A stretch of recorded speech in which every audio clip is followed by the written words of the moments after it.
I consent to be recorded. Thank you. First question. What are some background slash demographic information on yourself as an individual? My name is Leo. I went to LaGuardia High School for percussion. I now go to SUNY Purchase. I like metal a lot, and I'm in a band called VomitFist. And I think that's all for now, I guess. I'm 18, and that's that. Cool. What is metal and what does it mean to you? Metal is the perfect cathartic genre of music. It's a very therapeutic genre of music to me.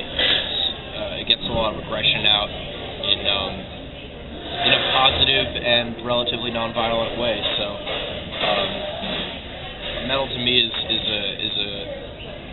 a good means of keeping me happy, I guess.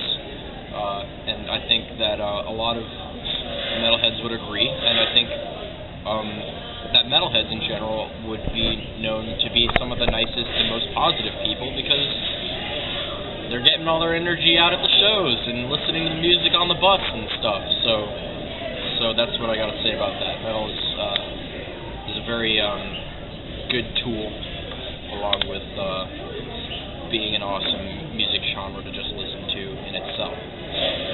What is the metal culture like?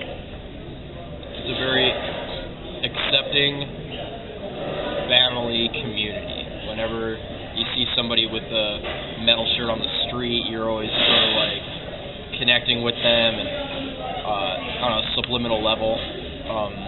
Whenever I was, I grew up listening to metal, so I was an outcast for a long time, and so that sort of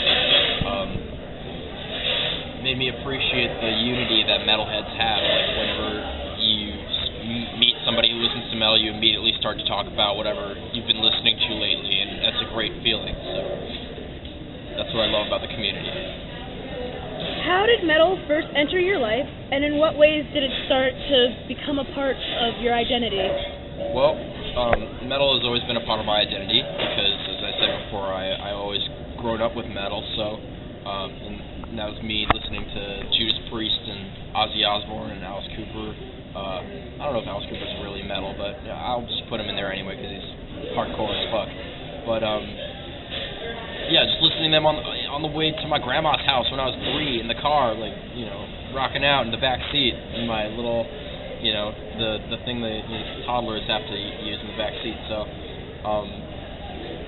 yeah, it's always been a part of me, and I think I don't know. I feel like it always will be. So how do you participate in the culture now that you're a quote-unquote seasoned metalhead? Now since I'm in college and I'm really busy all the time, not really very many shows come around to where I'm at. I go to a lot of underground punk shows, which I guess you could also say serves the metal community because it's all hardcore music. But I participate more through making music and drumming in my band VomitFist. We tour around and we meet all these other bands like Skull Shitter, who I'm playing with soon. It's gonna be, I don't know, that's like the real involvement that I have with the community now that I'm touring around and making music with these guys. Do you think your age, race, and or socioeconomic status affects your role in the community? If so, how? I don't think it affects it at all because I feel like the metal community is generally a very accepting community. So you see, I see, a hot mix of people at shows all the time, and I don't think people can really judge you on your socioeconomic status because you're wearing a dying fetus T-shirt and jeans. So you can't really see the status, and I don't think people really even care about it because it's all about the music. It's not about who you are as a person. It's more about the music itself and loving the music, and yeah. Does being a metalhead affect the relationships you make, whether it be romantic, familial, or friendly? Well, music taste is definitely a point of, it's a good, means of starting a conversation because, you see somebody wearing a shirt or even noticing that somebody has long hair, they might even be a metalhead. So, I think, it affects it in that way, but I don't discriminate against people who don't listen to it. I think it's bad to discriminate against people who don't listen to metal because that doesn't make anything better. And I think, I guess I could say that it affects how other people look at me sometimes, and it affects, if somebody is like sort of ignorant and intolerant of metal, I guess that would affect my relationship with them. But as long as they're an open-minded and cool person, I think I'm cool with having any kind of relationship with somebody, with anybody, that the metal doesn't get in the way. So you began to talk about different bands in metal. Can you talk about the different subgenres and, some of the ones you like and how they differentiate from one another? Yeah. Some of the genres that I've been listening to now are grindcore and doom metal, otherwise known as sort of stoner metal. What I've been listening to a lot lately is Pig Destroyer, which is a grindcore band, and they're awesome, and I love them, and they're my favorite grindcore band right now. I'm wearing their shirt, actually, which is, Pig Destroyer. No, I love that band. They're a great influence on the music that I make, and I listen to them all the time, and they're some of the most aggressive and awesome music I've listened to ever. So that's that, and I also, for doom metal, I've been listening to Sleep and Electric Wizard, and those bands are freaking awesome. How I would describe both of those genres, I would say that they're polar opposites.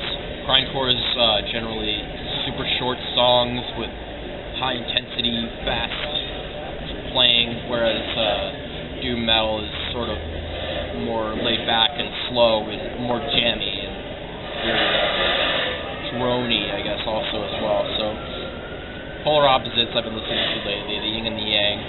But I don't know why.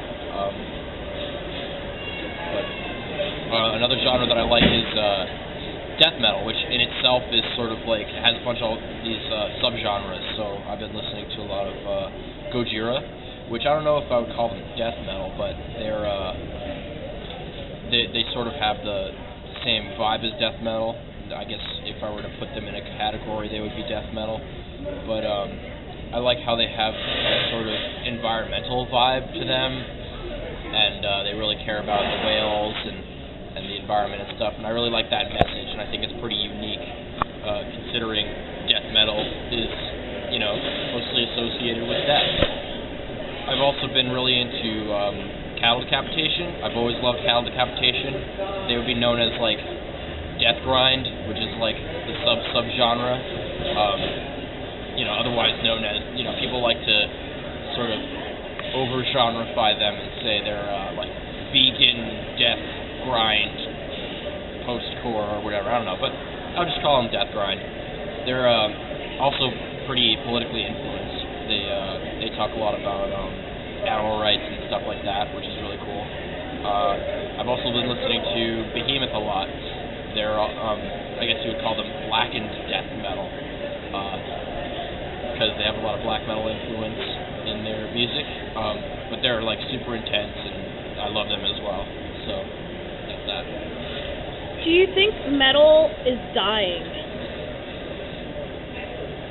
Not at all. I think that metal gives a lot of opportunity to innovate. I would say it's like up there when it comes to complexity with jazz and more progressive stuff. So it can get pretty wild. So I would say that it's thriving, and it'll continue to thrive for a long time on account of the opportunities that you have to push it forward.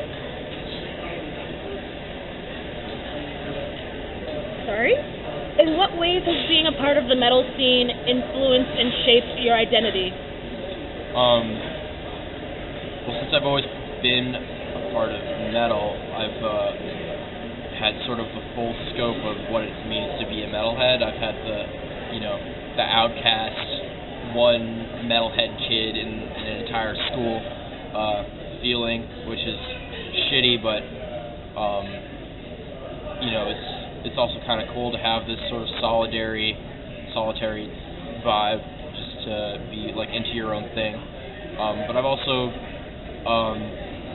had the vibes of being part of an amazing community where people can walk up to you and compliment the shirt you're wearing and start a conversation, which is awesome. So I guess how it shaped my identity as well is like it really opened up my mind.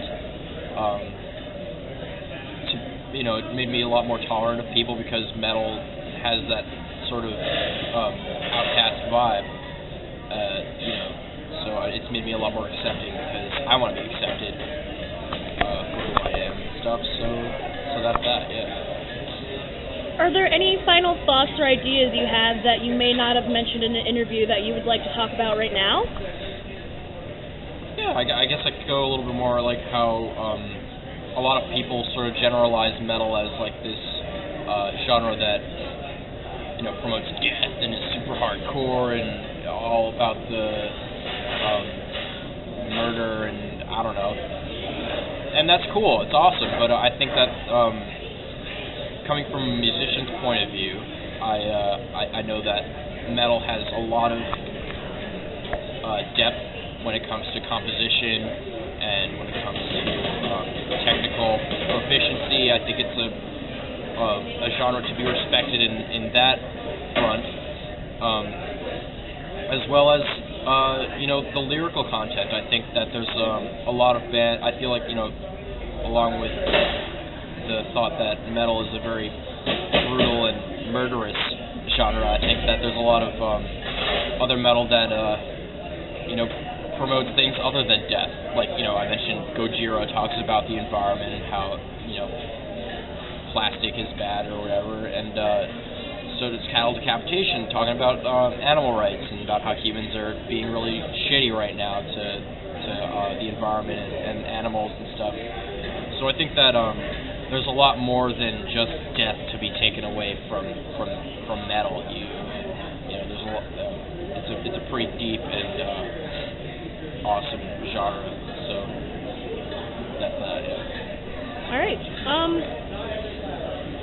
I guess, can we take that as a final thought? Because we're done other than that. Yeah, final thought. Metal is deeper than you think it is, buddy.